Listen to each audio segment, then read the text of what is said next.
अस्सलाम वालेकुम जी। Sunday test जो केमिस्ट्री पोर्शन का डिस्कशन है आज के संडे टेस्ट का, तो क्वेश्चन नंबर 69 से स्टार्ट लेते हैं। क्वेश्चन है कि law of mass action is applicable for. तो law of mass action applicable होता है रिवर्सिबल एक्शन के लिए भी। क्वेश्चन चैप्टर नंबर 7 में आप पढ़ते हो। Law of mass action physical process like ionization of electrolyte chapter 8 में आप पढ़ते हो। Ionization constant of acid base water salts. और law of mass action irreversible action के लिए एप्लीकेबल होता है जो रेट लॉ आप पढ़ते हो। तो इसमें करेक्ट ऑप्शन है ऑप्शन नंबर डी, यानी ऑल ऑफ दिस। तो क्वेश्चन नंबर 69 जो है इसमें ये आपका ऑप्शन नंबर डी आ रहा है, all of this. Question number 70 में है, in case of Haber process for ammonia which factor is according to Le Chatelier principal.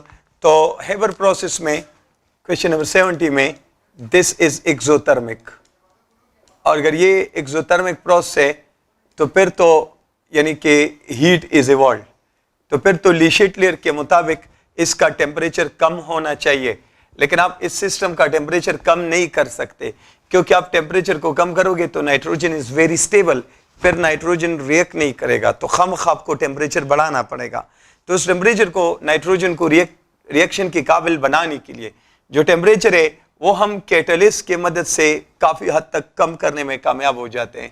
लेकिन अगर मज़ीद कम करना चाहते हैं तो फिर इसके साथ प्रोमोटर इस्तेमाल किया जाता है, like chromium oxide, aluminium oxide वगैरह वगैरह। फिर भी इन सारे कंडीशन के बाद भी फिर ऑप्टिमम टेम्परेचर फिर भी हमें मिलता है 450 degree centigrade, otherwise nitrogen will not react. इसका मतलब है कि जो 450 डिग्री सेंटीग्रेड वाला फिनोमेना है it is against Le Chatelier principle. ये टेम्परेचर वाला फैक्टर अगेंस्ट ली शेटलियर है। अलबत्ता प्रेशर जो इसका 300 to 500 एटमॉस्फेयर का प्रेशर हम रखते हैं, this is according to Le Chatelier, क्योंकि total amount of reactants is more and total amount of the product is less. और ली शेटलियर प्रिंसिपल के मुताबिक आप प्रेशर बढ़ाओगे या सिस्टम का कंटेनर का वॉल्यूम कम करोगे, प्रेशर बढ़ जाएगा, तो the system will move from high amount to less amount, तो the system will go forward and maximum ammonia will be forward. तो आपका जो इसमें करेक्ट ऑप्शन है ना, इसमें तो आपका करेक्ट ऑप्शन आ रहा है कि इफेक्ट ऑफ प्रेशर, यानी ऑप्शन नंबर ए आपका सही आ रहा है 70 में। 71 में in detection of basic radical of group 2A radical during salt analysis we first add HCl, dilute HCl and then pass H2S. So what is the importance of putting dilute HCl before passing H2S gas या before putting H2S water? इसका फ़ायदा ये है कि salt analysis एक qualitative analysis है, और qualitative analysis में remember कि precipitating ion इसका concentration जितना कम रहेगा उतना इम्प्योरिटीज़ को इसके साथ इंटरेक्ट करने का चांस नहीं मिलेगा। इसलिए हम कोशिश करते हैं कि प्रेसिपिटेटिंग आयन का कंसंट्रेशन कम से कम रहे। तो ग्रुप 2 का प्रेसिपिटेटिंग एजेंट जो है वो ये ग्रुप रिएजेंट H2S है, H2S गैस या H2S वाटर, और इसका जो प्रेसिपिटेटिंग एजेंट है वो सल्फाइड आयन है। तो सल्फाइड आयन के कंसंट्रेशन को हम कम से कम रखना चाहते हैं। तो अगर पहले से हम इसमें HCl डाइल्यूट डाल चुके होंगे तो H आयन आएगा, क्लोराइड आयन, और उसके बाद अगर H2S गैस पास करेंगे तो यहाँ H आयन आएगा और सल्फाइड आयन, और इनका concentration should be as minimum as possible so that impurities may not get chance to interact with the precipitating ion and multiple precipitation does not occur, ताकि हमें pure precipitation हो। जो target है group 2 का कोई radical अगर हो सिर्फ वही प्रेसिपिटेट बनाए, इम्प्योरिटी को चांस ना मिले, तो प्रेसिपिटेटिंग आयन की कंसंट्रेशन को सप्रेस करना होगा, कम करना होगा, और उसके लिए यहाँ कॉमन आयन इफेक्ट हो जाता है। तो इस कॉमन आयन इफेक्ट की वजह से ये वीकर इलेक्ट्रोलाइट है और ये स्ट्रॉन्गर, तो वीकर इलेक्ट्रोलाइट का सिस्टम रिवर्स में आएगा और इस तरह सल्फाइड आयन का कंसंट्रेशन सप्रेस होगा। तो यहाँ पर जो क्वेश्चन नंबर आपका 71 है, तो the effect used in this phenomena that is common ion effect, यानी option number C is your option. Option number C is 71 में आपका common ion effect, the option number C is the right option. फिर 72 question में आप देखो तो question number 72 में आपको मिल रहा है if we have a saturated solution of barium chloride at a constant temperature with Ksp equal to 32 into 10 power minus 12 cubic molar, तो the concentration of chloride ion is dash। तो इसमें आप इसको सॉल्व करोगे, बेरियम क्लोराइड दिया है, अगर इसको आप आयनाइज करो और इसमें स्टैकोमेट्रिक इक्वेशन बनाओ तो यहाँ जो लिखा होता है ये इसका चार्ज होता है और यहाँ जो लिखा होता है ये इसका चार्ज होता है। तो बेरियम आयन 1 मोल बनेगा और इसका चार्ज ये रहेगा, क्लोराइड आयन का चार्ज ये रहेगा और मोल ये रहेंगे। ये इसका स्टैकोमेट्रिक आयनाइजेशन हुआ या stoichiometric equation for the ionization of the barium chloride. अब इन्होंने कहा है कि अगर Ksp की वैल्यू, अगर Ksp की वैल्यू हो 32 into 10 power minus 12 cubic molar, then what will be the concentration of the chloride ion at equilibrium, यानी salt का जो saturated solution है उसको आप equilibrium कहते हैं। तो saturated solution of this salt, उसमें आपसे मांग रहे हैं chloride ion का concentration। तो इसके लिए आप जो है suppose करो, अगर मैं suppose करूं कि बेरियम क्लोराइड जो है इसकी solubility X हो, लेट सपोज बेरियम क्लोराइड की जो सॉल्युबिलिटी है वो X है, तो सॉल्युबिलिटी इज X मोलर। अब अगर आप देखो तो बेरियम क्लोराइड और बेरियम 1:1 में इंटरेक्ट करते हैं या बनते हैं, तो ये फिर X मोलर होगा और बेरियम क्लोराइड और क्लोराइड आयन 1:2 में है, तो फिर ये कितना होगा 2X मोलर। सिंपली आपको X की वैल्यू मालूम करनी है, वही X की वैल्यू 2 से मल्टीप्लाई करोगे, that will be concentration of chloride ion in saturated solution of barium chloride. तो Ksp का इक्वेशन तो आपको पता है कि equation for Ksp is equal to product of concentration of the ions produced by a salt in its saturated solution raise to the power of their coefficient, power 1 और power 2। तो ये तो मुझे पता है 32 into 10 power minus 12 है, ठीक है, और ये जो है x मैंने लिया और ये 2x लिया पावर 2, तो इसको सॉल्व करोगे तो ये 4x पावर 3 हो जाएगा, यानी 4x power 2 in multiply x, 4x power 3 32 into 10 power minus 12 या x power 3 will be equal to 4 वहां जाएगा तो ये 8 हो जाएगा और इंटू 10 पावर माइनस 12 आ जाएगा। अगर आप क्यूब को ख़त्म करना चाहते हैं तो आप यहाँ पर क्या लेंगे, थर्ड रूट लेंगे, तो x क्यूब पावर या third root it will be 8 into 10 power minus 12 third root, तो ये x आ जाएगा और इसको मैं लिख सकता हूँ 2 पावर 3 इंटू 1/3, थर्ड रूट का यही मतलब है 10 पावर माइनस 12 इंटू 1/3। तो फाइनली x की वैल्यू है 2 इंटू 10 पावर माइनस 4, तो इक्विलिब्रियम पर इसका concentration 2 into 10 power minus 4 molar होगा और इसका डबल होगा, यानी 4 इसके साथ 2 मल्टीप्लाई करो x के साथ, तो 4 into 10 power minus what two से 4 इंटू 10 पावर माइनस 4 मोलर, ये आपका करेक्ट ऑप्शन होगा। तो option number B is the right answer. तो इसमें आपका ऑप्शन नंबर बी आपका राइट आंसर बन रहा है। क्वेश्चन नंबर 73 में, क्वेश्चन नंबर 73 में आपको देते हैं if solubility of strontium chloride salt in a saturated aqueous solution is 2 into 10 power minus 4 molar, what will be the value of Ksp। तो अब देखो आपको दिया है स्ट्रोंशियम क्लोराइड, अगर ये आयनाइज होगा तो स्ट्रोंशियम आयन पावर 2 और क्लोराइड आयन पावर 1, तो ये 1 मोल होगा और ये 2 मोल, यानी साल्ट का 1 मोल आयनाइज होगा तो ये 1 मोल बनेगा और ये 2 मोल बनेगा। अब Ksp की वैल्यू मांग रहे हैं, अलबत्ते इसकी सॉल्युबिलिटी दी है 2 इंटू 10 पावर माइनस 4 मोलर, तो ये फिर हो जाएगा 2 इंटू 10 पावर माइनस 4 मोलर, क्योंकि 1:1 है और ये 1:2 है, तो it will become 4 into 10 power minus 4 molar. अब Ksp का इक्वेशन आपको मैंने बता दिया कि it is the product of concentration of ions raised to the power of their coefficient, तो ये आपको पता चल गया 2 इंटू 10 पावर माइनस 4 है और ये 4 into 10 power minus 4 whole power 2. तो it will become 2 into 10 power minus 4 or it will become 16 into 10 power minus 8. तो final answer will be 32 into 10 power minus 12 और unit होगा molarity power 1 molarity power 2 multiplied है तो molarity power 3. ये आपका question number 73 में आपका ये ऑप्शन बनता है द ऑप्शन नंबर सी. तो option number C is the right answer. 74 question 74 में आप देखो कि Kp is less than Kn. तो यू नो डेल्टा n ये इंपॉर्टेंट है ऐसे रिलेशनशिप में. It is equal to sum of coefficients of products minus sum of coefficient of reactants. तो इससे आप डेल्टा n लेकर आओगे.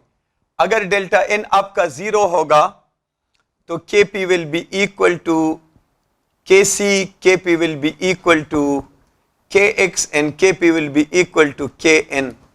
लेकिन अगर आपका डेल्टा n नेगेटिव हो तो Kp will be less than Kc, Kp will be less than Kx and Kp will be less than Kn. और अगर आपका डेल्टा n पॉजिटिव हो तो Kp is more than Kc, Kp is more than Kx and Kp is more than Kn. तो यहां पर delta n उन्होंने Kp less लिखा है तो ये वाला ऑप्शन आपने ढूंढना है कि डेल्टा n आपका नेगेटिव होना चाहिए. तो वो आपका क्वेश्चन नंबर 74 आपका जो ऑप्शन नंबर ए है यही राइट आंसर है ये एमोनिया वाला, क्योंकि N2 plus 3H2 giving me 2NH3. तो delta n will be sum of coefficient of product minus sum of coefficient of reactant. The answer is minus negative और negative delta n मतलब Kp will be less. तो question number 74 में correct option है A. Question number 74 में your right answer is A. Question number 75 देखो.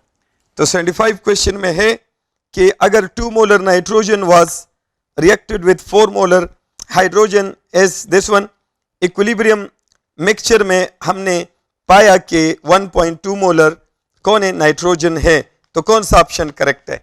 कहने का मतलब है कि आपके पास N2 plus 3H2 giving me 2NH3 कहा है कि अगर स्टार्ट में बिल्कुल बिगिनिंग में ये अगर 2 मोलर हो और ये 4 मोलर हो तो ये तो 0 मोलर होगा. बिगिनिंग है, स्टार्ट है 2 मोलर 4 मोलर. फिर कहते हैं कि जब एंड ऑफ रिएक्शन आएगा यानी इक्विलिब्रियम आ गया तो इक्विलिब्रियम पर हमने देखा कि 1.2 मोलर नाइट्रोजन मौजूद था. कितना? 1.2 मोलर नाइट्रोजन मौजूद था. बस यहां से पूरा अपने आइडिया डेवलप करना है. इसका मतलब तो ये हुआ कि स्टार्ट में ये 2 मोलर था और आखिर में कितना रह गया 1.2. इसका मतलब है कि यहां से कितना अमाउंट प्रोडक्ट में चला गया 0.8 मोलर. अगर 1.2 रह गया तो 0.8 मोलर प्रोडक्ट में चला गया. अब आगे आप देखो, अगर नाइट्रोजन का 1 मोल इस्तेमाल हो तो हाइड्रोजन के 3 मोल इस्तेमाल होंगे. 1:3 में है तो अगर नाइट्रोजन का 0.8 होगा तो it will B 0.8 multiply 3. 0.8 multiply 3 से क्या आएगा 2.4 आएगा. कितना आएगा? तो ये 2.4 मोल इस्तेमाल होगा. और अगर इससे 2.4 आप माइनस करो तो 1.6 मोलर इक्विलिब्रियम पर रह जाएगा. आगे आप देखो, ये नाइट्रोजन और एमोनिया 1:2 में है. अगर ये 1 मोल इस्तेमाल होगा तो ये 2 मोल बनेगा और अगर ये 0.8 इस्तेमाल होगा तो ये 1.6 मोलर बनेगा. 1:2 है तो 0.8 मल्टीप्लाई 2 इतना. तो अब आपका कहते हैं कि इक्विलिब्रियम पर कौन कौन सी चीजों का कंसंट्रेशन बराबर है. तो इक्विलिब्रियम पर एमोनिया और हाइड्रोजन का कंसंट्रेशन बराबर है. तो कौन सा ऑप्शन आपका 74 में करेक्ट आ रहा है? Equilibrium concentration of hydrogen is equal to equilibrium concentration of ammonia. ये वाला ऑप्शन आपका ठीक है. 75 में option number A is the right answer. Equilibrium concentration of hydrogen is equal to equilibrium concentration of NH3. तो ऑप्शन नंबर ए. Okay, फिर बात करते हैं 76 क्वेश्चन का. तो 76 क्वेश्चन में है, आपको इक्वेशन दिया है, कहते करेक्ट यूनिट ऑफ केसी, तो CaCO3 converts into CaO and CO2. This is gas, this is solid, this is solid. आपको पता है क्योंकि solid and liquid material do not become part of the homogeneous mixture, तो इसलिए आप उसको solution वाला concept उस पर apply नहीं करोगे, उनका अलग concentration लेंगे। तो solid material या liquid material का concentration हम 1 लेते हैं, 1 मोलर। इसी equilibrium का expression से solid और liquid material को omit करते हैं। तो इस इक्वेशन की Kc का एक्सप्रेशन बनेगा, इसका तो ओमिट हो जाएगा, तो it will be concentration of CO2 power 1, तो यूनिट होगा मोलरिटी या मोल पर डीएम क्यूब, या आप कह सकते हो मोल पर डीएम क्यूब या मोल पर लीटर, जो भी आप इसमें से यूनिट उठाओ यही इसका यूनिट होगा। तो मोल पर DM cube option number D 76 में क्या आएगा? Option number D. Question number 76 में option number D is the right answer, ये आपका करेक्ट ऑप्शन बन रहा है। अच्छा, क्वेश्चन नंबर 77, तो क्वेश्चन 77 में क्या क्वेश्चन है? इसमें है कि value of Kc is permanently change with, वो तो आपको पता है कि the only factor which can change the value of Kc, Kp, Kx, Kn और व्हाट टू से द सॉल्युबिलिटी Ksp या Ka, Kb, ये जितने भी इक्विलिब्रियम कांस्टेंट्स है इनकी वैल्यू सिर्फ टेम्परेचर ही से चेंज होता है। क्वेश्चन नंबर 77 तो स्ट्रेट फॉरवर्ड है कि इसका करेक्ट ऑप्शन है टेम्परेचर, तो option number C is the right answer. Yes, option number C the right one. 78, question number 78 में आओ, तो क्वेश्चन नंबर 78 में लिखा है कि during the reaction of this one Kc की वैल्यू दी है, the concentration of N2 was found as 3, that of hydrogen is 2 and that of ammonia is 3, तो what is the direction of reaction? आपको एक equation दिया है N2 plus 3H2 giving me 2 in H3 और Kc की value दी है, Kc की value जो गिवन है 78 में that is 0.562, ये Kc की वैल्यू है।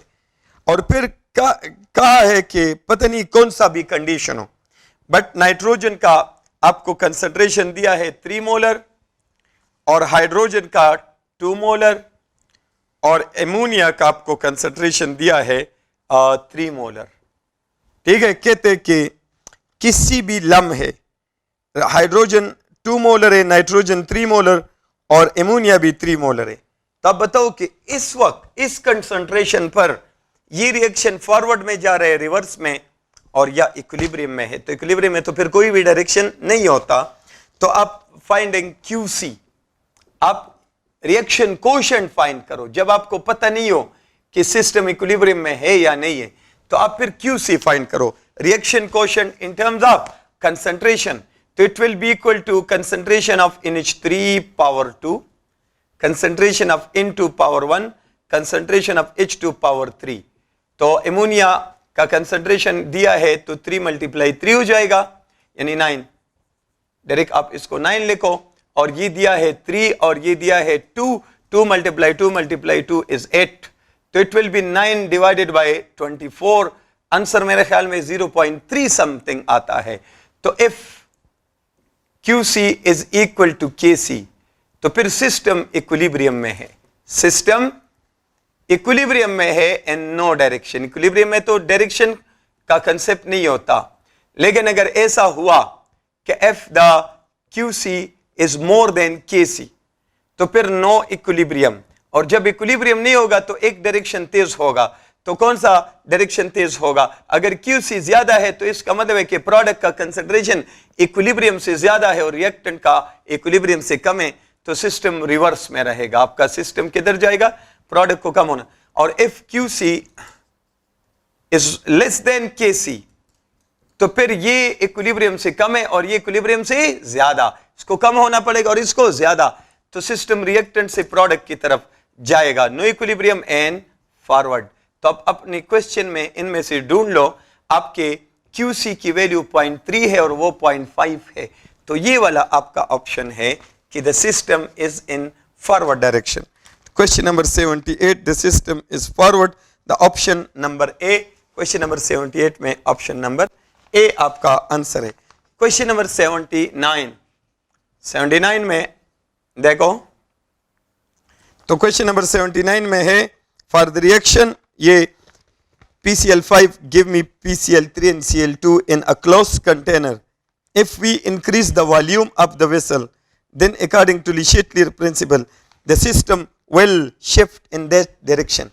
तो यहाँ देखो, PCl5 giving me PCl3 plus Cl2. You know, dynamic equilibrium is always in a closed container.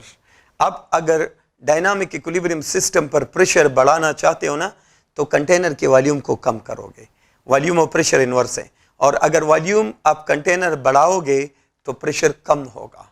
And you know यहाँ पर अमाउंट है 1 मोल और यहाँ पर अमाउंट है कितने मोल, 2 मोल। तो इस लिहाज से आप देखोगे कि यहाँ पर increase of volume of container या विसल का मतलब है कि डिक्रीज ऑफ प्रेशर है, डिक्रीज ऑफ प्रेशर हो रहा है, और अगर प्रेशर डिक्रीज होगा तो फिर आपका सिस्टम फॉरवर्ड में जाएगा। आप प्रेशर को बढ़ाओगे ना तो सिस्टम लार्जर से स्मॉलर तक आएगा, और प्रेशर को कम करोगे तो स्मॉलर से लार्जर तक जाएगा, तो आपका सिस्टम फॉरवर्ड में जाएगा। क्वेश्चन नंबर 79 में उन्होंने कहा है if we increase the volume of the container, तो increase of volume of container का मतलब है प्रेशर को कम करना, प्रेशर को कम करोगे तो सिस्टम स्मॉलर से लार्जर में जाएगा। तो आपका option number B, question number 79 में option number B is the right answer. फिर इसके बाद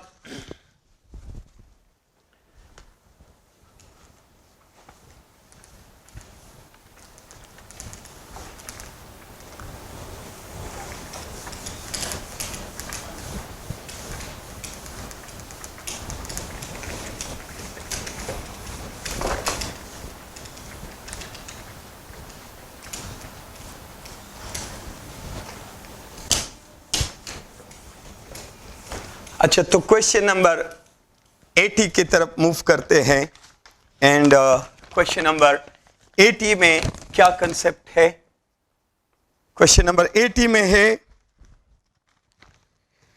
ओके सेल फार्मूला फॉर, तो याद रखो कि सेल फार्मूला में लेफ्ट साइड पे आपने लिखना है एनोड हाफ सेल, बीच में लिखना है साल्ट ब्रिज, और राइट साइड पे आपने लिखना है कैथोड हाफ सेल।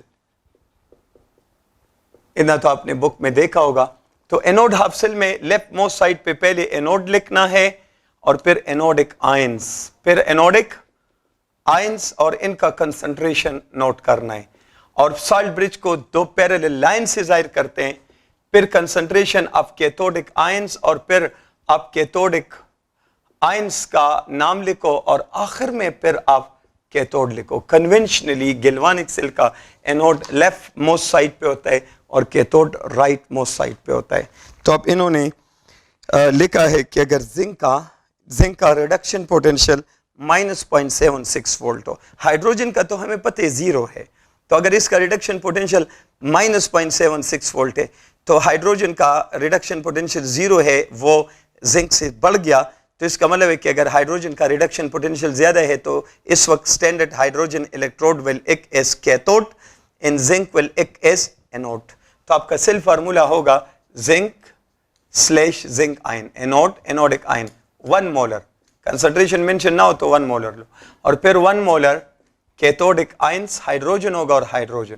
ये आपका करेक्ट ऑप्शन है। क्वेश्चन नंबर 80 में आपका करेक्ट ऑप्शन है the option number B. Question number 80 में option B is the right answer. 81 में आप जाएं तो 81 में कहते हैं कि standard hydrogen electrode acts as anode when electrode potential या standard oxidation potential of coupled electrode is. तो रिमेंबर कि गैल्वानिक सेल में एनोड का और कैथोड का स्ट्रेट अवे इनकी पहचान के लिए शर्त है कि एनोड का ऑक्सीडेशन पोटेंशियल ज्यादा होगा और कैथोड का ऑक्सीडेशन पोटेंशियल कम, अलबत्ता रिडक्शन पोटेंशियल दिया हो तो फिर एनोड का रिडक्शन पोटेंशियल कम होगा और कैथोड का, यानी गैल्वानिक सेल में जिसका रिडक्शन पोटेंशियल ज्यादा होगा वो कैथोड होगा और जिसका ऑक्सीडेशन पोटेंशियल ज्यादा होगा वो एनोड होगा। तो यहां पर जो है इन्होंने लिखा है कि standard hydrogen electrode will act as dash if oxidation potential of couple electrode is, so sorry, standard hydrogen electrode will act as anode if oxidation potential of couple electrode is there। तो hydrogen का तो मुझे पता है कि hydrogen का oxidation potential कितना है, 0। तो कपल इलेक्ट्रोड का ऑक्सीडेशन पोटेंशियल अगर कम हो और इसका हाइड्रोजन का ज्यादा हो तो फिर आप देखो ऑक्सीडेशन पोटेंशियल जिसका ज्यादा होगा वो एनोड होगा, ऑक्सीडेशन पोटेंशियल जिसका ज्यादा होगा वो एनोड होगा। तो हाइड्रोजन का तो मुझे पता है ना कि ऑक्सीडेशन पोटेंशियल 0 है।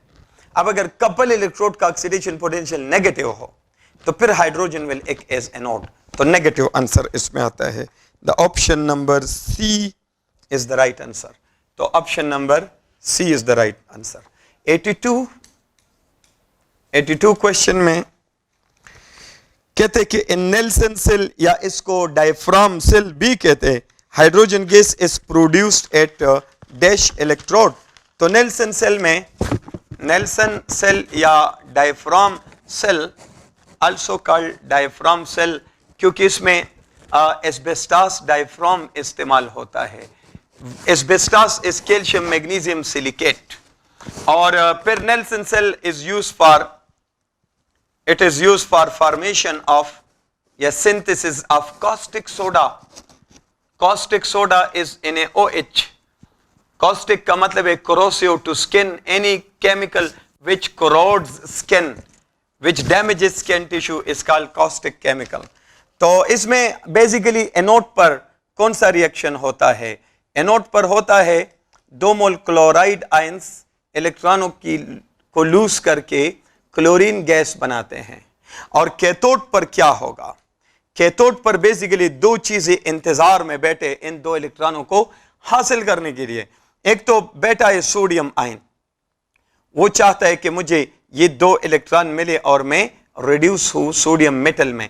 और दूसरा hydrogen ion of water, water का हाइड्रोजन आयन भी इन इलेक्ट्रॉनों को कैच करने की कोशिश कर रहा है कि ताकि मैं रिड्यूस होकर हाइड्रोजन गैस बनाऊं और 2 मोल OH आयन रिलीज हो। तो बेसिकली हाइड्रोजन का रिडक्शन पोटेंशियल 0 है और सोडियम का रिडक्शन पोटेंशियल नेगेटिव है। तो हाइड्रोजन का रिडक्शन पोटेंशियल सोडियम से ज्यादा है। इसका मतलब है ये रिएक्शन नहीं होगा और ये रिएक्शन होगा, तो कैथोड पर हाइड्रोजन गैस बनेगा। तो answer is cathode, option number B is the right answer. ये वाला ऑप्शन है। 83 क्वेश्चन में क्या है?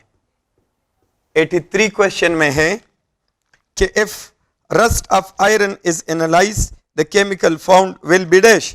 तो आपको पता है ना कि ट्रांजिशन मेटल का रस्ट, ट्रांजिशन मेटल जितनी भी है तो their hydroxide, their hydroxide is their rust.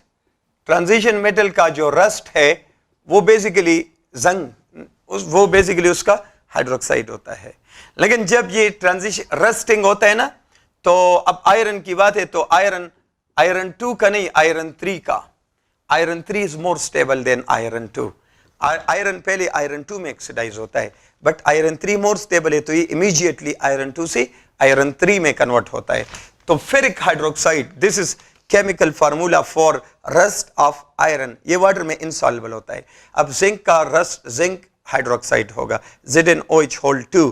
तो रिमेंबर कि यहां पर चूंकि मॉइस्चर होता है और हवा में कार्बन डाइऑक्साइड होता है तो ये ऑलवेज इंटरेक्ट करके कार्बोनिक एसिड बनाता है और ये कार्बोनिक एसिड फर्दर आयनाइज होता है और इससे H आयन बनता है, बाइकार्बोनेट आयन बनता है और ये बाइकार्बोनेट फर्दर आयनाइज होकर कार्बोनेट आयन बनाता है।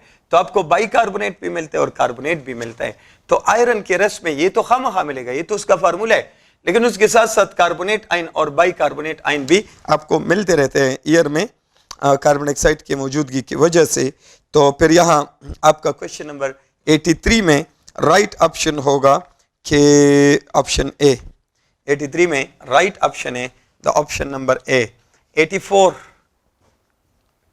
84 में आप आओ तो 84 में है correct product of the reaction के NaCl एंड सिल्वर नाइट्रेट। लेकिन ट्रिक ये है कि ये सॉलिड है और ये सॉलिड है, तो answer is no reaction. Basically आपने सुना होगा ionic compound do not react in solid state, they can react in fused यानी मोल्टन फॉर्म और they can react in aqueous form, solid state में ही रिएक्ट नहीं करते। तो ऑप्शन है नो रिएक्शन यानी नन ऑफ दिस। ठीक है, और क्वेश्चन 84 में option number D is the right answer. 84 में option number D. Question number 85 में आओ तो 85 क्वेश्चन में क्या है? 85 क्वेश्चन में है कि according to valence bond theory number of molecular orbitals in HF molecule, तो VBT के मुताबिक number of molecular orbitals in a molecule is equal to number of half filled atomic orbitals of bonding atoms and divided by 2। ये shortcut formula है VBT के मुताबिक। आप कैसे number of molecular orbital find करोगे? तो हाफ फिल दोनों bonded atom का हाफ फिल ऑर्बिटल की तादाद को प्लस करो और 2 पे डिवाइड करो। तो यहाँ पर HF है, तो HF में एक H है और एक F है, तो H का इलेक्ट्रॉनिक कन्फिग्रेशन 1:1 है, ये हाफ फिल्ड है, और इसका 1:2, 2:2, 2p 5, तो ये कंप्लीट है, ये कंप्लीट है। और यहां देखो तो 1 2 3 4 5, तो इसमें एक हाफ फिल्ड और इसमें एक हाफ फिल्ड है, तो 2 divided by 2, number of molecular orbital is 1। तो क्वेश्चन नंबर 85 में करेक्ट ऑप्शन इज ए। 85 में करेक्ट ऑप्शन इज ए, ये ला आपका करेक्ट ऑप्शन है। क्वेश्चन नंबर 86 की तरफ आओ तो क्वेश्चन नंबर 86 में वी विल टॉक अबाउट के क्वेश्चन नंबर 86 में क्या है कि correct type of hybridization in methyl free radical is. तो रिमेंबर के steric number of hybrid orbital को आप कहते हो steric number, it is equal to of carbon, यहां कार्बन है, it is equal to group number of carbon plus number of univalent atom attached, तो CH3 है, हाइड्रोजन यूनिवेलेंट है, एक बॉन्ड बनाने वाला, और फिर minus number of unpaired electron, इसमें एक अनपेयर्ड इलेक्ट्रॉन है, एंड डिवाइडेड बाई 2, तो it will become 7 - 6/2 is equal to 3। तो correct type of hybridization is sp2।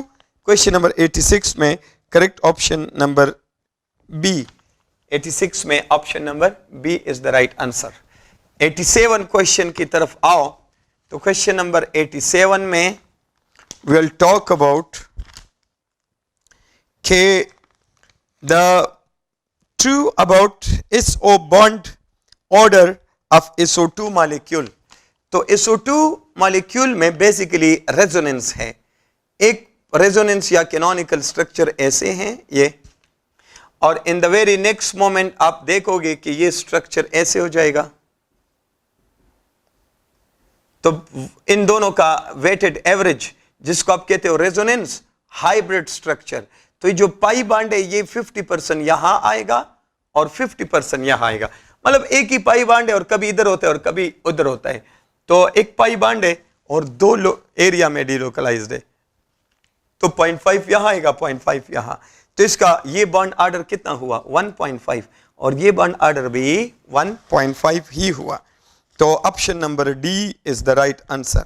Option number D 1.5, ये ऑप्शन नंबर डी है आपका। क्वेश्चन नंबर 88, क्वेश्चन नंबर 88 में बात करते हैं। तो क्वेश्चन 88 में कहते हैं कि most stable among the following is, तो आप आमतौर पे आप कहते हो कि stability is directly proportional to bond order, it is directly proportional to क्या bond order. F bond order is of different at molecule या ion, different molecules या ions is same, अगर bond order same हो then stability is inversely proportional to number of electrons in anti-bonding molecular orbitals। ये tricks आपको mind में रखने हैं तो इसमें अगर आप बॉन्ड ऑर्डर फाइंड करो इनके लिए, तो बॉन्ड ऑर्डर अब if number of electrons is 1 to 8 is equal to 1 to 8, तो इसके बॉन्ड ऑर्डर का शॉर्टकट फार्मूला क्या है? Bond order will be equal to bond order 1 to 8. The bond order will be equal to electrons in bonding minus electrons in antibonding and divided by 2. Or if number of electrons is 9 to 14, 9 to 13, 9 to 13, तो उस सूरत में फिर bond order is equal to bond order का फिर formula आपका क्या होगा? Remaining electrons minus 4/2. Remaining electron का क्या मतलब है? रिमेनिंग इलेक्ट्रॉन का मतलब है कि सपोज टोटल इलेक्ट्रॉन 12 है, टोटल इलेक्ट्रॉन 12 है, तो रिमेनिंग इलेक्ट्रॉन में फिर आप 8 लिखोगे. 4 को 2 दफा माइनस करना है. एक तो टोटल से 4 माइनस करके रिमेनिंग लिखो और उसके बाद फिर 4 माइनस करो. और आखिरी बात कि F number of electrons is 14 to 20 तक आपके कोर्स में आता रहता है, तो उस सूरत में द बॉन्ड ऑर्डर बराबर है 10 minus remaining electron, 10 minus remaining electrons divided by 2. तो रिमेनिंग इलेक्ट्रॉन का यहां मतलब है सपोज टोटल इलेक्ट्रॉन है 16, तो 10 को 16 से माइनस करो तो 6, रिमेनिंग इलेक्ट्रॉन में फिर आप 6 लगाओगे.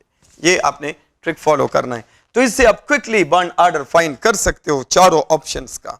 तो पहला ऑप्शन इन्होंने दिया है into power minus 2, into power minus 2. तो इसमें आप देखो टोटल इलेक्ट्रॉन इसमें 16 है, क्योंकि इनटू में 14 और पावर माइनस 2 16, तो इसका बॉन्ड ऑर्डर होगा 10 माइनस 6/2, तो it will be 2, bond order 2. Option B में इन्होंने क्या दिया है? O2 पावर माइनस 2, तो 18 इलेक्ट्रॉन, O2 में 16 इलेक्ट्रॉन है, पावर माइनस 2 का मतलब है 18 इलेक्ट्रॉन. तो बॉन्ड ऑर्डर विल बी, तो बॉन्ड, ये तीसरा फार्मूला है, bond order will B 10 minus 8 divided by 2, तो इट विल बी 1. तो ऑफ कोर्स इसकी स्टेबिलिटी बेहतर हुई. और ऑप्शन नंबर सी में क्या है कि O2 power minus 1, O2 power minus 1 में आप देखोगे कि कितने इलेक्ट्रॉन हो गए? 17.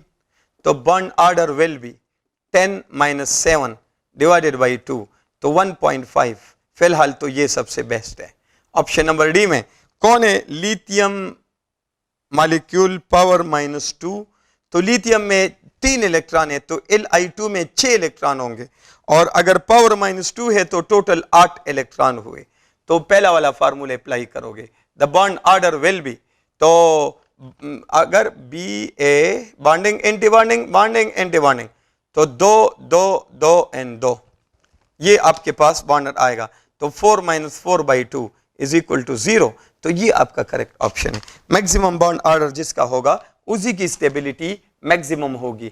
तो क्वेश्चन नंबर 88 में करेक्ट ऑप्शन है ए. क्वेश्चन नंबर 88 में करेक्ट ऑप्शन आपका क्या रहा है? The option number A is the right answer. Now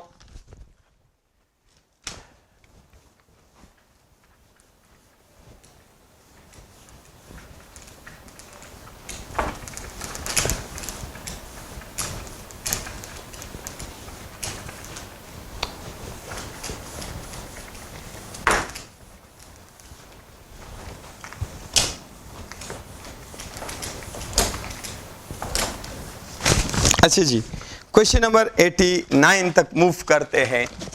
तो क्वेश्चन नंबर 89 में है, 89 क्वेश्चन में है कि resonance phenomena is shown by dash. तो आप जानते हो कि resonance occurs in molecules, ions और free radicals which have conjugation, तो conjugation का क्या मतलब है?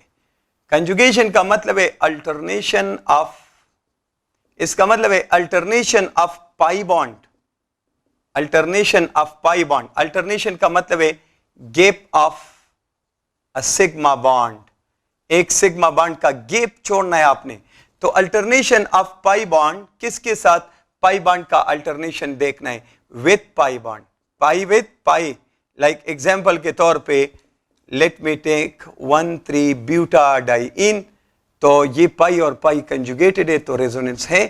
Number 2 alternation of pi bond with lone pair of electrons, तो like this is pi bond और या तो नहीं है पाई बॉन्ड और फिर सिग्मा बॉन्ड और फिर सपोज नाइट्रोजन है, यहां कुछ पीएच वगैरह कनेक्ट करो, जो भी करो, ठीक है ना। तो ये लोन पेयर है इसके साथ, तो ये आपके पास। और तीसरा है conjugation of alternation of lone pair with unpaired electron, with unpaired electron यानी कि free radical, like carbon pi bond single bond फिर dot, dot mean unpaired electron, तो ये कंजुगेटेड है, रेजोनेंस होगा। चौथा conjugation of alternation of pi bond with negative charge, with negative charge, तो अगर आप देखो this is pi bond, this is sigma and this is negative charge, resonance होगा। नंबर 5 विद पॉजिटिव चार्ज, तो positive charge के लिहाज से ये पाई बॉन्ड और ये सिंगल बॉन्ड और यहां पॉजिटिव चार्ज, ये ट्रिपल बॉन्ड वगैरह भी हो सकते हैं, बट आपकी लेवल का ये काफी है कि ये 5 केसेस आप माइंड में रखो। तो ऐसी चीजों में कंजुगेटेड सिस्टम होगा तो वह डिलोकलाइजेशन होगा और वहीं पर रेजोनेंस मिलेगा। तो क्वेश्चन नंबर 89 है और इसमें आप देखो तो all of this, option number D is the right answer. Question number 90, question number 90 में क्या लिखा है, क्वेश्चन नंबर 90 में है कि angular angular non planar shape is for, तो आप जानते हो कि इस टाइप के शेप को एंगुलर कहते हैं, इस टाइप की शेप को एंगुलर या बेंड कहते हैं। अब अगर इसमें sp2 हाइब्रिडाइजेशन हो तो फिर एंगुलर प्लेनर होगा, क्या होगा, एंगुलर प्लेनर। और अगर इसमें sp3 हाइब्रिडाइजेशन हो तो फिर ये होगा angular non planar, angular non planar. तो sp3 का मतलब स्टीरिक नंबर 4 और sp2 का मतलब स्टीरिक नंबर 3। तो अगर sp2 हाइब्रिडाइजेशन हो फिर तो ये ऐसे मिलेगा और यहां एक लोन पेयर होगा, यानी ab2 टाइप मॉलिक्यूल होगा with 1 lone pair, steric number 3 होना चाहिए। लेकिन अगर sp3 हाइब्रिडाइजेशन हो तो फिर ऐसे मॉलिक्यूल होगा, ऐसे ट्राइटामिक होगा बट 2 लोन पेयर होंगे। स्टीरिक नंबर फिर इसका क्या होगा, स्टीरिक नंबर इसका 4 होगा, sp3 नॉन प्लेनर है ना, तो 2 बॉन्ड पेयर और 2 लोन पेयर। तो ये आपका करेक्ट ऑप्शन है इसमें, क्योंकि एंगुलर नॉन प्लेनर इन्होंने पूछा है क्वेश्चन नंबर 90 में, तो option number C is the right answer. Question number 91, 91 में क्या है, क्वेश्चन नंबर 91 में है type of hybridization in PCl5।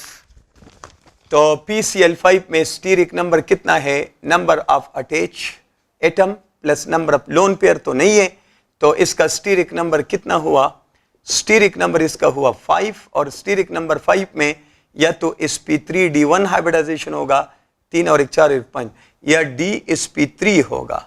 अब ये जो डी पहले आता है ये तो सिर्फ ट्रांजिशन एलिमेंट में होता है, अब फास्फोरस तो ट्रांजिशन नहीं है, कॉम्प्लेक्स नहीं है, तो इस वजह से ये आपका करेक्ट ऑप्शन है, और यानी आउटर डी आएगा, इनर डी तो सिर्फ n-1d तो सिर्फ डी ब्लॉक एलिमेंट में आता है और फास्फोरस तो p ब्लॉक एलिमेंट है, इसमें डी आखिर में ही आएगा। तो करेक्ट ऑप्शन आपका sp3d1 है, sp3d1। क्वेश्चन नंबर सॉरी ये मैंने 92 डिस्कस किया, ये क्वेश्चन नंबर 92 है। तो क्वेश्चन नंबर 92 में करेक्ट ऑप्शन आपका है sp3d1, ऑप्शन नंबर बी, 92 में ऑप्शन नंबर बी। अब 91 देखो, क्वेश्चन नंबर 91 में क्या है, 91 में है central atom of fluorochlorine is, fluorochlorine like this one ClF, interhalogen आपने पढ़े होंगे। तो सेंट्रल एटम की पहचान 3 तरीकों से की जाती है, central atom is maximum covalency. Covalency मतलब नंबर ऑफ कोवेलेंट बॉन्ड, तो वो तो दोनों की बराबर है. अगर ये बराबर हो तो दूसरा maximum valence electrons, maximum valence electrons, तो इसमें 2, 4, 6 और 8, 2, 4, 6, 8 वो भी बराबर हैं. तो फिर positive oxidation state, positive oxidation state, तो इसका ऑक्सीडेशन स्टेट नेगेटिव है और इसका Cl is the central atom. तो क्वेश्चन नंबर 91 में option number A is the right answer, A option. Question number 92 में क्या है? तो क्वेश्चन नंबर 92 में पूछा है कि टाइप ऑफ हाइब्रिडाइजेशन, वो तो कर लिया 92, 93 की तरफ जाए. 93 क्वेश्चन नंबर 93 में है hybridization is not found in. तो आपको पता है कि हाइब्रिडाइजेशन सिर्फ वो एटम करते हैं जो कोवेलेंट बॉन्ड बनाते हो और जिसके वैलेंस शेल में नॉन डिजेनरेट ऑर्बिटल हो. तो अब जो एटम आयनिक बॉन्ड बनाएगा वो हाइब्रिडाइजेशन नहीं करेगा, जो कोवेलेंट बॉन्ड बनाएगा वो हाइब्रिडाइजेशन करेगा, लेकिन उसके वैलेंस शेल में डिफरेंट ऑर्बिटल होने चाहिए. लाइक H2 मॉलिक्यूल, इसमें H और H बॉन्ड बनाते हैं बट हाइब्रिडाइजेशन नहीं होता. सिग्मा बॉन्ड ही बनाते हैं, लीनियर ओवरलैप होता है बट हाइब्रिडाइजेशन नहीं होता क्योंकि उसमें नॉन डिजेनरेट ऑर्बिटल नहीं है. तो एटम जब कोवेलेंट बॉन्ड बनाने जा रहा हो और उसके वैलेंस शेल में नॉन डिजेनरेट ऑर्बिटल हो वो हाइब्रिडाइजेशन करेगा. तो पहला ऑप्शन है सोडियम क्लोराइड, तो सोडियम क्लोराइड में तो प्योरली आयनिक बॉन्ड है तो इसमें तो हाइब्रिडाइजेशन नहीं होगा. दूसरा ऑप्शन है सोडियम कार्बोनेट, तो सोडियम वाला तो हाइब्रिडाइजेशन नहीं होगा लेकिन कार्बन और ऑक्सीजन का तो होगा ना, क्योंकि कार्बन और ऑक्सीजन में कोवेलेंट बॉन्ड बना है और दोनों के वैलेंस शेल में डिफरेंट ऑर्बिटल है. तो option number A is the right option, इसमें किसी तरह का हाइब्रिडाइजेशन नहीं है, ए ऑप्शन. अच्छा 94 क्वेश्चन 94 में, क्वेश्चन नंबर 94 में है in ammonium chloride hybridization of nitrogen is. तो एमोनियम क्लोराइड में आप एमोनियम आयन में इंटरेस्ट लो, तो स्टीरिक नंबर इसका क्या आप लेंगे? तो स्टीरिक नंबर बराबर है group number of nitrogen plus number of univalent atom attached, ये है, और minus number of positive charges and divided by 2. तो this is 9 minus 1 8/2, 8/2 is 4, sp3 hybridization. तो 94 में option number C is the right answer, option number C the right answer. 95 देखो, 95 question में क्या लिखा है? क्वेश्चन नंबर 95 में है a diatomic molecule is always linear, correct bond angle is. तो diatomic molecule have no, diatomic molecules have no bond angle, have no bond angle. linear तो होते हैं, बस इसमें एक ही बॉन्ड होता है, सिंगल बॉन्ड हो या डबल बॉन्ड हो या ट्रिपल बॉन्ड हो, what ever the case is, but it will always be linear और नो बॉन्ड एंगल. तो option number D the last, इसके अंदर कोई भी बॉन्ड एंगल नहीं होता. ऑप्शन नंबर डी 95 में ये करेक्ट ऑप्शन है. 96 की तरफ आओ. तो 96 क्वेश्चन में क्या है कि correct for carbon monoxide molecule. तो रिमेंबर के कार्बन मोनोऑक्साइड मॉलिक्यूल में कार्बन ग्राउंड स्टेट में बॉन्डेड है, 1:2, 2:2 एंड 2p2. तो ग्राउंड स्टेट में आप देखो ये सिचुएशन इसका होगा और बॉन्ड बनाने आया है ऑक्सीजन, तो 1:2, 2:2 ऑक्सीजन में 1:2 फिर 2:2 एंड 2p4. तो ये कंप्लीट और 2p4, तो 1 2 3 4. फिर carbon X as a central atom और sp हाइब्रिडाइजेशन हो जाता है. कौन सा? sp. तो एक लोन पेयर और एक बॉन्ड पेयर, तो ये सॉरी एक लोन पेयर और एक हाइब्रिड में एक लोन पेयर हाइब्रिड हो जाता है और एक हाफ फेल्ड ऑर्बिटल हाइब्रिड हो जाता है. ये दोनों सिग्मा बॉन्ड बनाएंगे और फिर सिग्मा बॉन्ड के फौरन बाद फिर कौन बनेगा? पाई बॉन्ड. और जब पाई बॉन्ड बनेगा तो ऑक्सीजन का वैलेंस शेल तो कंप्लीट हो जाएगा 2 4 6 8, बट कार्बन का वैलेंस शेल कंप्लीट नहीं हुआ 2 4 6. तो फिर एट द एंड होगा क्या? होगा ये कि ऑक्सीजन के वैलेंस शेल में 2 लोन पेयर है, 1 2, तो इनमें से ये वाला लोन पेयर इसकी तरफ डोनेट करके कोऑर्डिनेट कोवेलेंट बॉन्ड बनाएगा और इस तरह एक लोन पेयर इसमें रह गया और एक लोन पेयर कार्बन में। तो correct option for carbon monoxide के 2 कोवेलेंट बॉन्ड है और एक डेटियो बॉन्ड है। Correct option is option number C is the right answer. 2 covalent bond and 1 dative bond, option number C. Question number 97 में है, question 97 में इन्होंने क्या लिखा है कि ओके ऐसे HNO2 या HNO3 दोनों, तो ये ऑक्सीडाइजिंग एजेंट भी है और एसिड भी है। All acids are good oxidizing agent as well. जितना स्ट्रॉन्ग एसिड होगा अच्छा ऑक्सीडाइजिंग एजेंट होगा। तो correct option B for HNO2। वैसे तो ये HNO3 होना चाहिए। HNO2 के बारे में आपको पता है हाईली अनस्टेबल है, तो HNO2 आप ले भी लो, विद इन नो टाइम ये खुद को एयर में ऑक्सीडाइज करके HNO3 में कन्वर्ट होता है। तो HNO3 गुड एसिड भी है, HNO2 तो फिर वीक एसिड है, बट एसिड तो है ना, और ये गुड नाइट्रेटिंग एजेंट भी है और ये गुड ऑक्सीडाइजिंग एजेंट भी है। तो करेक्ट ऑप्शन आपका है ऑक्सीडाइजिंग एजेंट भी है और एसिड भी है, बोथ ए एंड बी। तो option number D, option number D. 98 question number 98 में है when KMnO4 is an oxidant and ultimately forms this and this, then the number of electron transferred।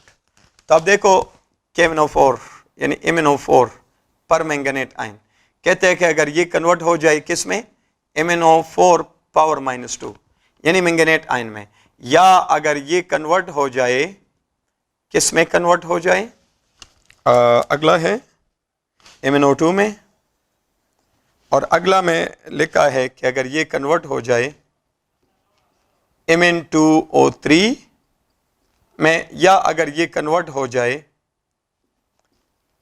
Mn power +2 में। तो simple is that, यहां पर ये +7 है और यहां +6 में है, तो एक इलेक्ट्रॉन लॉस्ट, इसने सॉरी एक इलेक्ट्रॉन गेन किया, ठीक है। तो इलेक्ट्रॉन ट्रांसफर 1 हुआ, यहां पर ये +7 है, यहां पर ये +4 है, तो डिफरेंस कितना है, 1 इलेक्ट्रॉन ट्रांसफर, यहां 3 इलेक्ट्रॉन्स ट्रांसफर, 7 से 4 में आ गया, यहां ये 7 में है और यहां ये 3 में है, ये 3, तो 4 इलेक्ट्रॉन्स ट्रांसफर हुआ, 1 3 4, ये +7 है, ये +2 है, तो 5 इलेक्ट्रॉन्स ट्रांसफर हुआ। तो 1 3 4 5 ये ऑप्शन है, 1 3 4 5, option number C is the right answer, option number C 98 में। 99 में देखो, 99 क्वेश्चन में है कि फॉर द रिएक्शन, कुछ रिएक्शन आपको दिया है, ऑक्सीडेशन ऑफ कार्बन दिया है इनटू कार्बन डाइऑक्साइड, और ऑक्सीडेशन ऑफ जिंक दिया है इनटू जिंक मोनोऑक्साइड। तो यहां पर इन्होंने पोटेंशियल लिखा है कि इसका पोटेंशियल है -393 और इसका पोटेंशियल है -412। तो अगर आप देखो तो जिंक का ऑक्सीडेशन, ये पोटेंशियल नहीं है, सॉरी ये एंथैल्पी है, ये क्या है, शाबाश एंथैल्पी है। तो इसमें अगर आप देखो तो जिंक जो है उसका हीट ऑफ कंबशन ज्यादा है, हीट ऑफ कंबशन या एंथैल्पी ऑफ ऑक्सीडेशन ज्यादा है, यानी जिंक में ऑक्सीडाइज होने की क्वालिटी ज्यादा है, जिंक इजीली अपने आप को ऑक्सीडाइज कर पाएगा।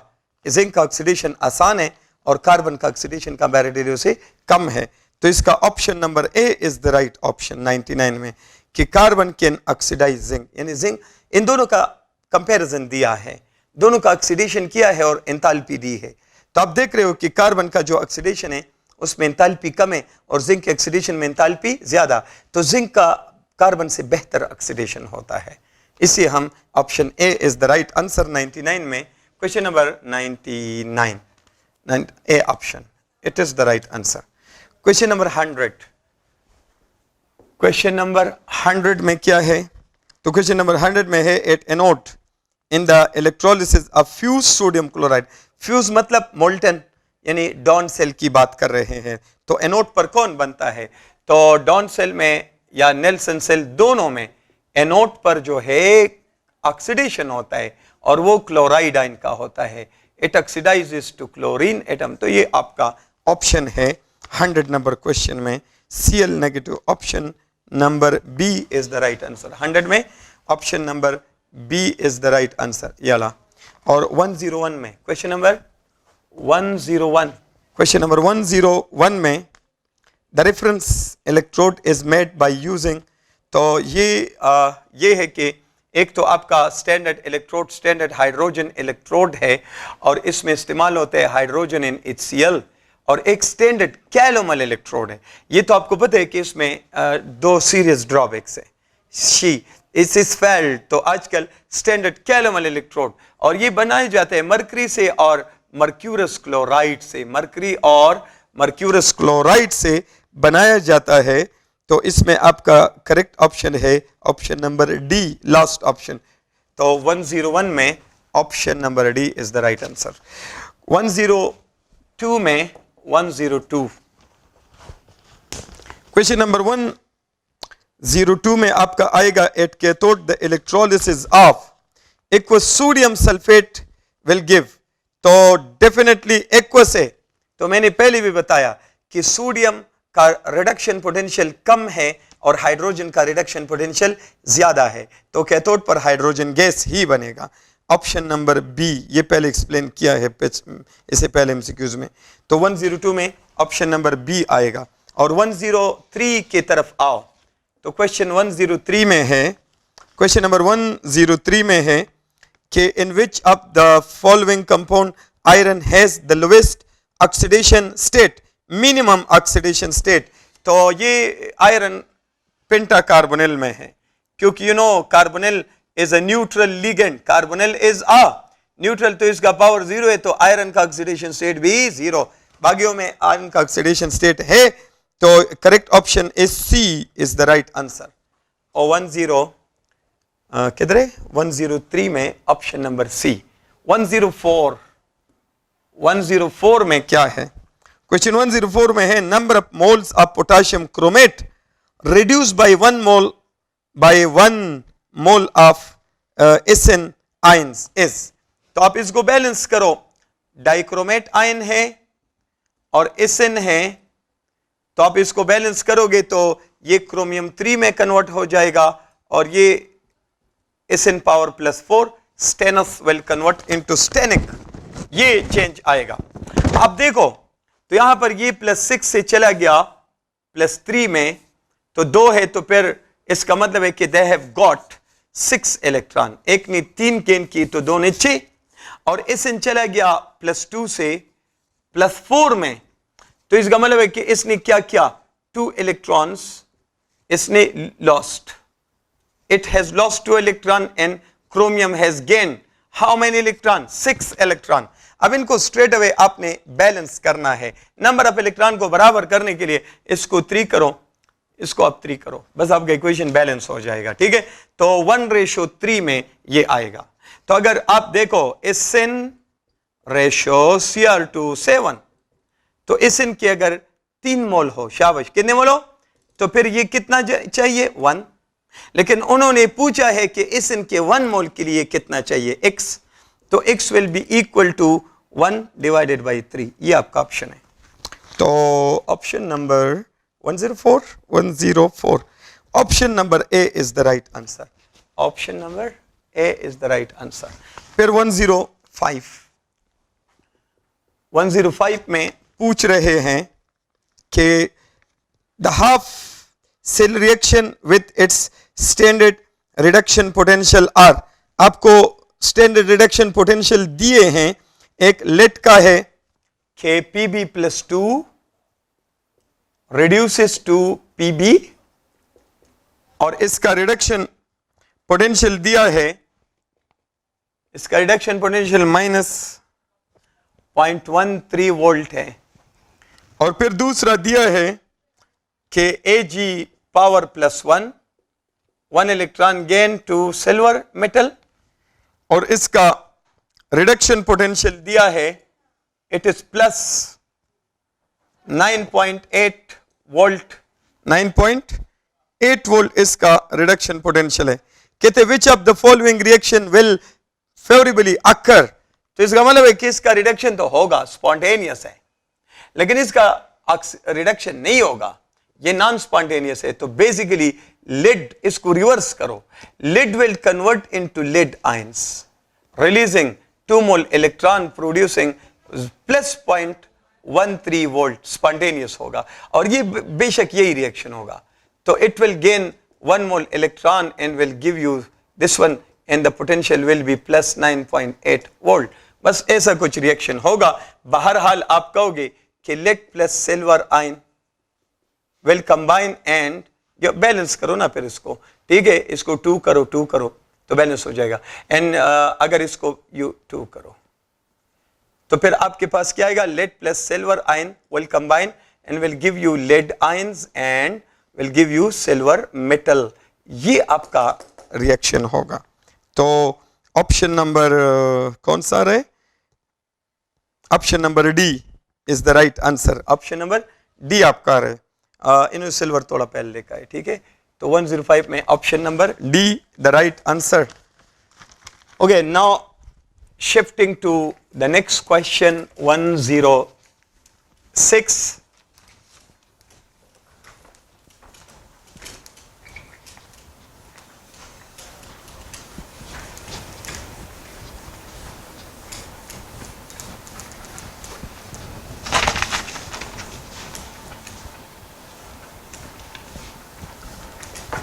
Okay, question number 106 is about 106 में क्या है कि what is not true about hybridization? Hybrid orbital form relatively stronger bond than, ये तो ठीक है। Hybrid orbital form sigma bond, ये भी ठीक है। Orientation of hybrid orbital depends upon type of, ठीक है। Promotion of electron from lower subshell to higher subshell, ये वाला ऑप्शन गलत है। ये कंपल्सरी नहीं है कि खामखा एक्साइटेशन हो। Excitation is not very essential for this one.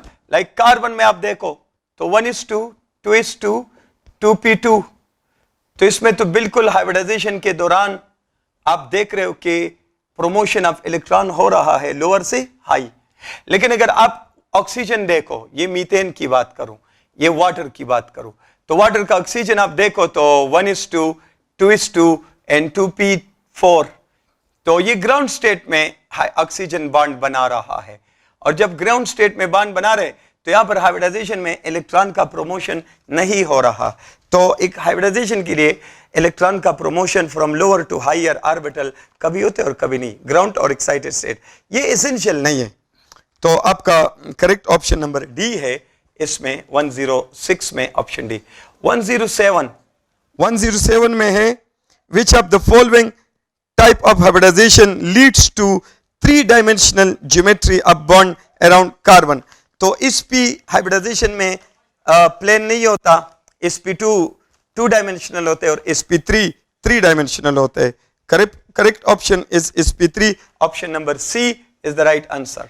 Question number 108, तो 108 में है the shape of H3O molecule.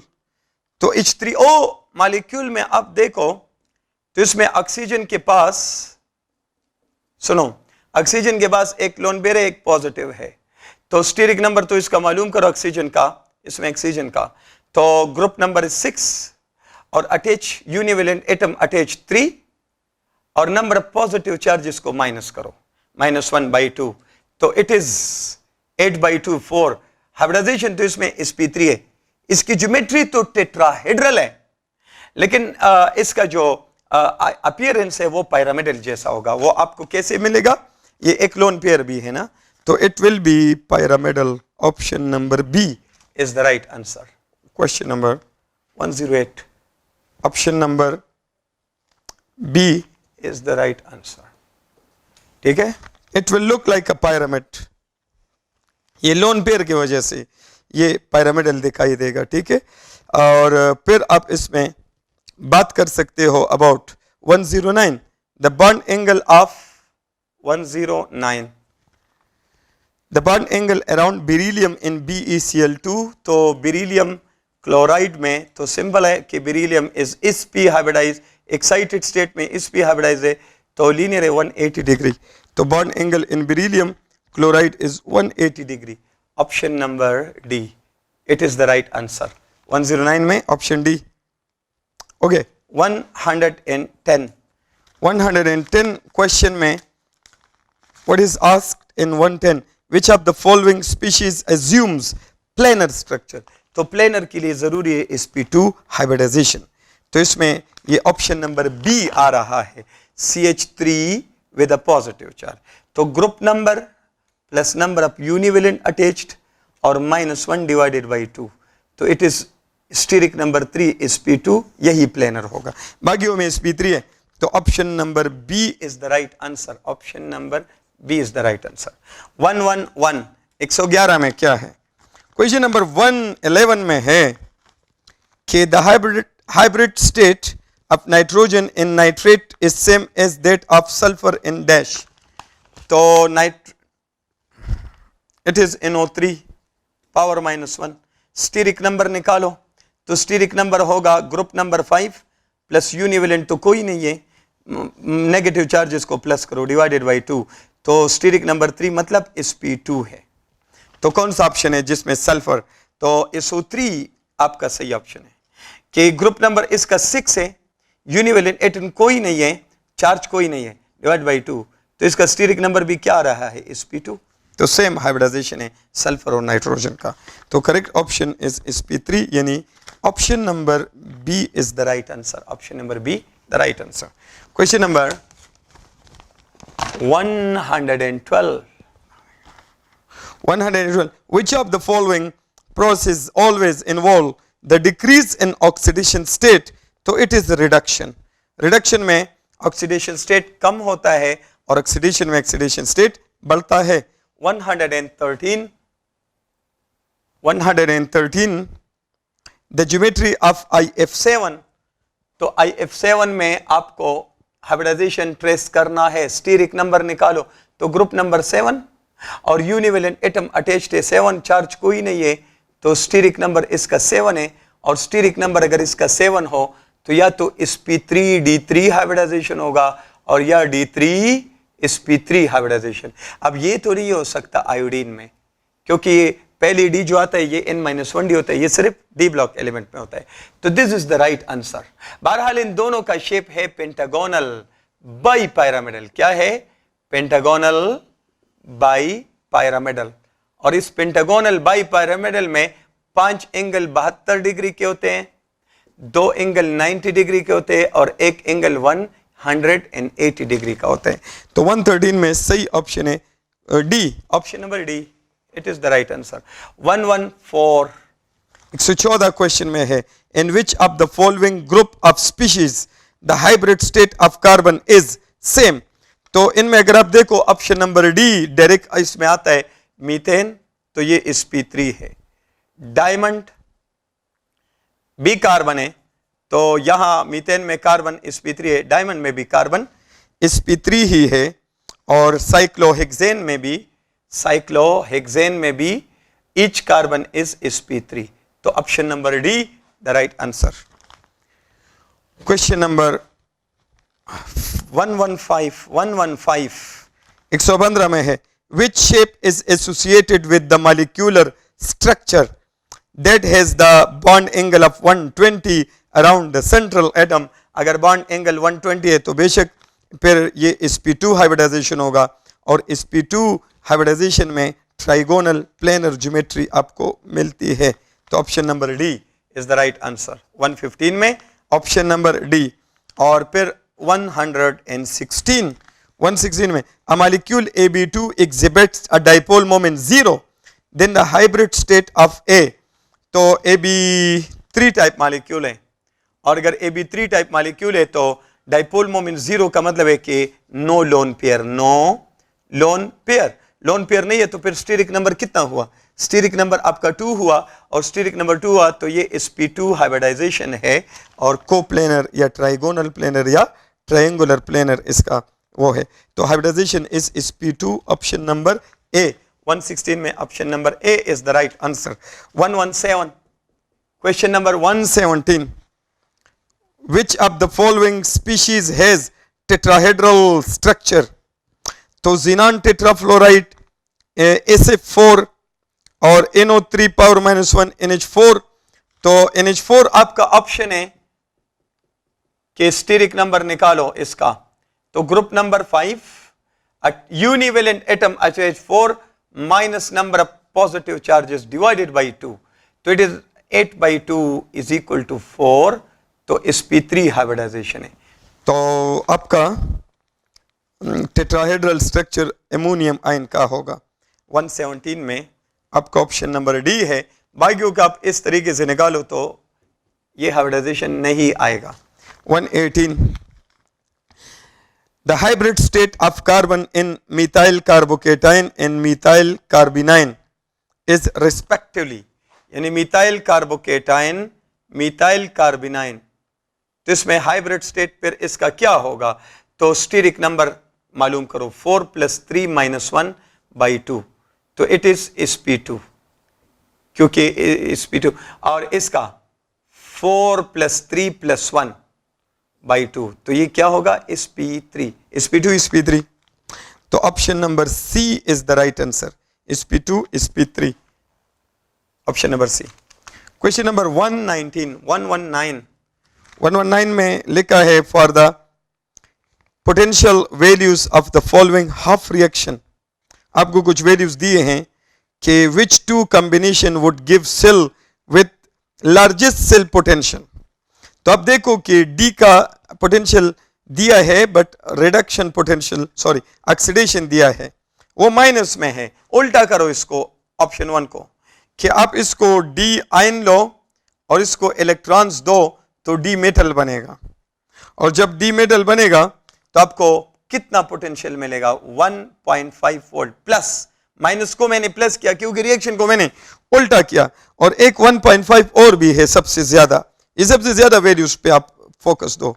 तो रिएक्शन नंबर 3 है कि a power -3 when gain 1 mole electron a power -2 बनेगा and the potential will be 1.5, और अगर इन दोनों को आप मिलाओगे तो आपका जो रिएक्शन होगा उसमें टोटल पोटेंशियल आपका कितना आएगा 3 वोल्ट। बाकी किसी भी कॉम्बिनेशन में इतना हाई वोल्टेज आपको नहीं मिलने वाला, तो 1 and 3 option number A is the right answer. Question number 120 question में क्या है कि in the formation of H2O molecule oxygen atom makes dash hybridization, तो वो तो क्लियर है कि H2O में ऑक्सीजन तो 1:2, 2:2, 2p4। अब अगर आप देखो तो चलो ऐसे लिखो, आप देखो तो यहां पर इसका ग्रुप नंबर कितने हैं 6 है, univalent atom attach to A and divided by 2, तो it will be 8/2 is equal to 4, और इसका मतलब है कि sp3 हाइब्रिडाइजेशन है। तो क्वेश्चन 120 में correct type of hybridization is sp3, option number D is the right answer, तो option number D. 121 question number 121 में इन्होंने क्या कहा है, 121 क्वेश्चन में है which of the following molecule does not contain the covalent bond between similar atoms, तो option A में दिया है हाइड्रोजीन है, यस, तो हाइड्रोजीन में तो डेफिनेटली कोवेलेंट बॉन्ड है between similar atom like they, ये देखो। फिर ऑप्शन बी में दिया है F2O2, तो इसमें भी है O, ऐसे स्ट्रक्चर है, covalent bond between similar atom है। ऑप्शन नंबर डी में देखो डी, तो H2O2 है, यहां भी है।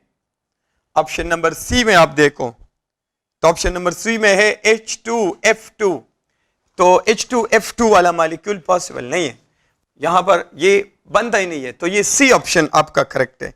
121 क्वेश्चन में option number C is the right answer, option number C. और लास्ट क्वेश्चन 122, क्वेश्चन नंबर 122 में है in which of the following compounds oxidation number of chlorine is +3, तो ऑप्शन ए में दिया है ICl, ऑप्शन बी में दिया है ClO3 पावर -1, ऑप्शन सी में दिया है ClF3, ऑप्शन डी में दिया है HClO4। तो अब अगर आप इनके ऑक्सीडेशन स्टेट निकालो तो ये -1 + 1 है, ये आपको पता है -6 आ रहा है ना, -2 + 3 -6, तो इस पे +5 लगाओगे तो ये आएगा। तो यहाँ क्लोरीन +5 में है, यहाँ -1, ये दो ऑप्शन तो नहीं है। ये -1 × 3 है तो -3 होगा, तो ये +3 होगा। This is your answer. इसमें तो -8 होगा 2 × 4 +1, तो ये तो +7 है। तो आपका करेक्ट ऑप्शन है option number C is the right answer. तो इसके साथ आपका केमिस्ट्री पोर्शन का डिस्कशन खत्म हुआ। Best of luck and see you in the next test इंशाल्लाह। Thank you.